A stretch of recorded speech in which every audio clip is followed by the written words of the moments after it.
Hey folks, Chip Richter coming to you here from the practice tee at the Country Club of Harrisburg. It's a beautiful autumn day, and I wanted to talk to you about a subject this week.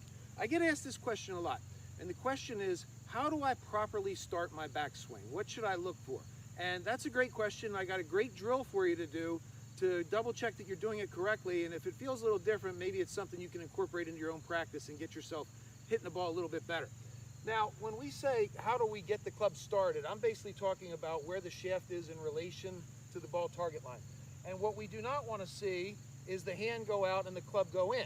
When that happens, the club gets stuck behind, eventually players reroute, it's across the line, and we got a big mess coming, okay? We also don't want to see the hands go in and the club go out, okay? That's generally going to lead to a vertical, you're going to drop, you're going to get under the line, and you're going to hit a lot of big blocks and bad shots. We don't want that for you, okay? So, my first job as an assistant, I worked at Lake Nona Golf Club in Orlando, Florida back in the mid-90s, and Nick Price was playing out of there at the time. And this was when Nick was the best player in the world. And I watched him do this drill frequently, and I asked him one day what it was about, and he told me, and it made perfect sense, so I'm going to share it with you. When Nick would go out on the range and hit balls, he would get in his normal posture, get in his normal setup, okay? And then he would put his right hand up like this, hinge the club back to there, put his hand on the club, and go ahead and hit the ball. And what I learned from talking with him was that he had a tendency to get the club a little bit too behind. Well, if you do that with just one hand, the club gets real heavy and it's very uncomfortable. The crazy cool thing about this drill is, if you just do this, you will naturally use that ligament and that hand will properly support the club, that it'll go back right where you want it every single time.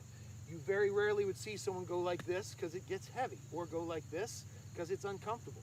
If you're just using your left hand, hinge it to here, put the right hand on, and go ahead and hit, you're going to find out that you're getting the club in a really good position where it's really easy to keep the club in a neutral path the entire way through the golf swing. It's a great way to practice and start. So I'm going to show you one here, okay?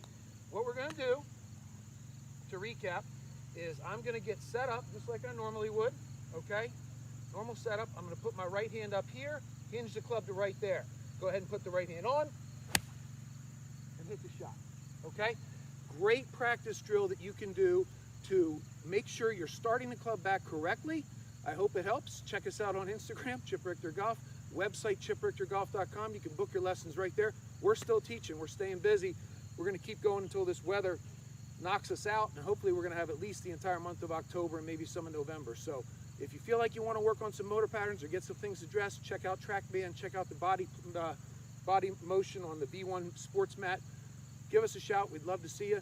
Have a great week of golf. Talk to you soon.